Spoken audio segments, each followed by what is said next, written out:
For right now, you need one place to put it. Now, the problem is most of us have lives that if you put everything in one place, it just becomes even more overwhelming. Who knows what I'm talking about here?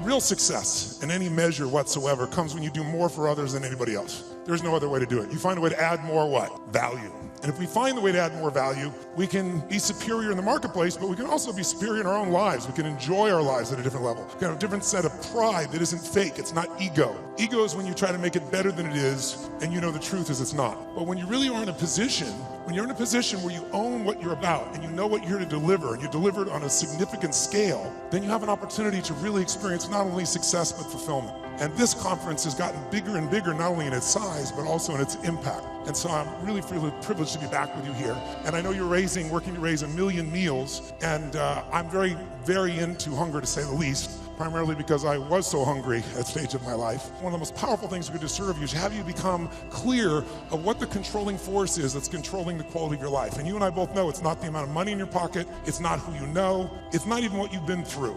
It's really the decisions you make moment to moment about a couple of different things. And the 3 decisions I made in that moment that I'd like to pull your attention to just real quick are, in this moment you're making these 3 decisions, by the way. The first one is, what are you going to focus on?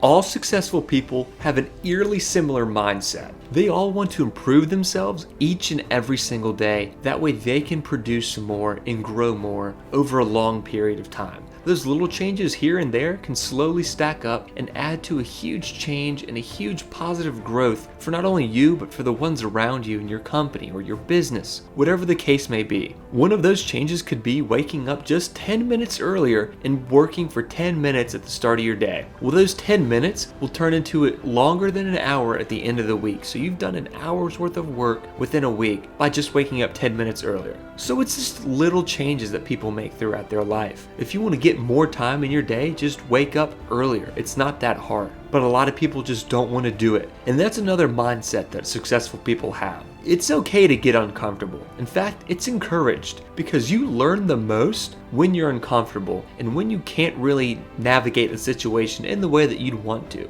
You are just unaware of what you're feeling, and feeling these things you're not used to is a great way to grow and mature and learn as you go about your life, and then you won't have that situation again, and you'll be aware of how to tackle it and push on and push through if you come to that obstacle ever again. You would have learned how to overcome it and learn how to change course to go the easiest way.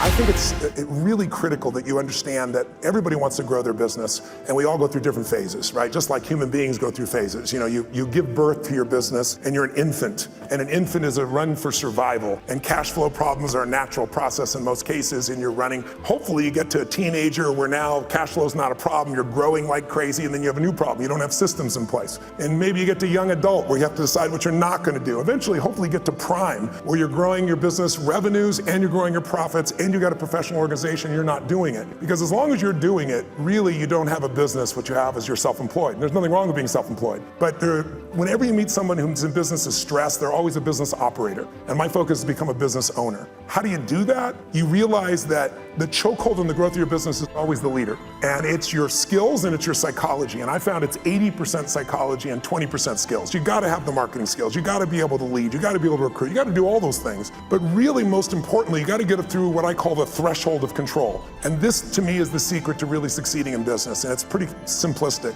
And a lot of times that's what people think I do, and it's the furthest thing from it. What happens though is people say to me, well, I don't need any motivation. And I say, well, that's interesting, that's not what I do. I'm the why guy. I want to know why you do what you do. What is your motive for action? What is it that drives you in your life today, not 10 years ago, or are you running the same pattern? Because I believe that the invisible force of internal drive activated is the most important thing in the world. I'm here because I believe emotion is the force of life. All of us here have great minds.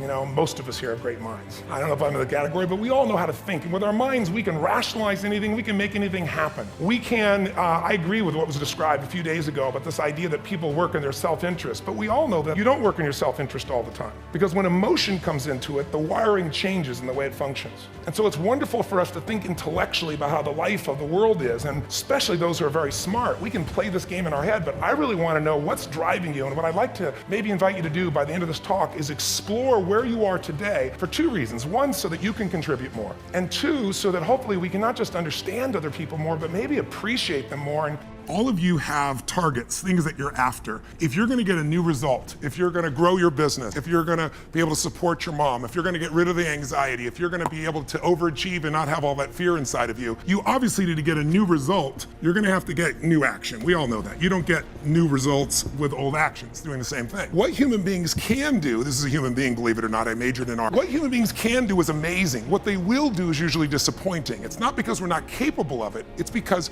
we don't have new actions because we get in certain emotional states that dominate us, like anxiety, like fear of failure, right? Like the fear of the loss of your mother as an example.